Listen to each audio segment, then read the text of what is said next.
in mathematics, there's a concept of a common denominator. So no matter what the numbers are, there's a common denominator. In other words, something that always runs as a thread throughout everything that can be used to essentially define everything. Everything is an anchor around that. Your anchor has to be who you are, who you are, who your inner self is. And I think that's, in other words, that inner self then determines whether, for example, you see the glass as half empty or as half full.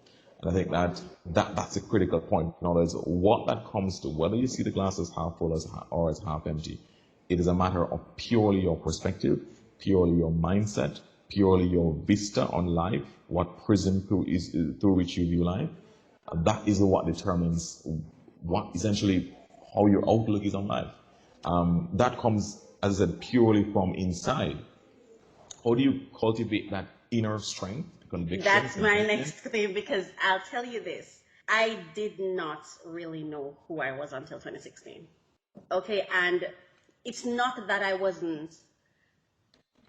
driven by the circumstances and the things that were happening to me. And I think what happens is, especially when you come from a place of survival and you're constantly on this survival track, I understand how my motivation was anchored in that. And so a lot of persons are motivated by their need.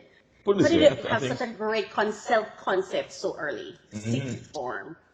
Right. I think it was very clear from that. Perhaps it might be my family upbringing. Perhaps it might be my strong faith, and perhaps an amalgam of both.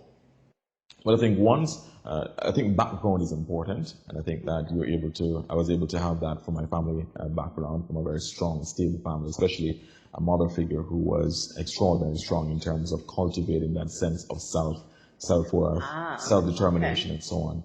And then, of course, my faith would have been an immense anchor to really reinforce that, to be the tether to make sure that is tied together.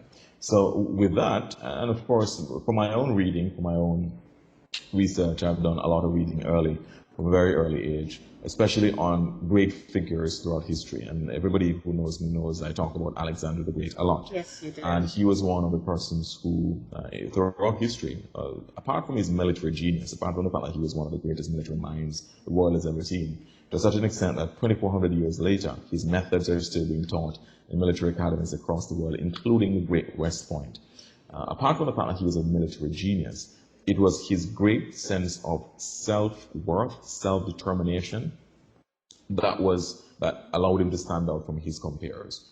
What did it come down to? In other words, from a very early age, his mother instilled in him, that's Olympias, instilled in him that he was a son of a god, the son of Zeus. And that drove his level of confidence, his level of self-worth, self-determination, that drove him to be the best that he could possibly be. What he was able to do was to use that self-determination, the concept of a strong self, to really drive him to be as good as any and better than many. He has to be credited for developing that strong sense of self, that strong sense of self-worth, strong sense of self-determination. And that was what drove him to be the greatest, in my book, the greatest military commander the world has ever seen. And I'm putting him in with Genghis Khan and Hannibal Barca and all of those. You're well read. Well, I tried. Which is a good thing. Right, but what he was able to do, and so in other words, for me to declare him, in my view, the greatest military mind the world has ever seen, is not an easy, in other words, it's not a fluke. In other words, I'm very fastidious in that. It is because I think that he was able to mix and mingle not just great military genius, but a sense of self-worth, a sense of almost invincibility.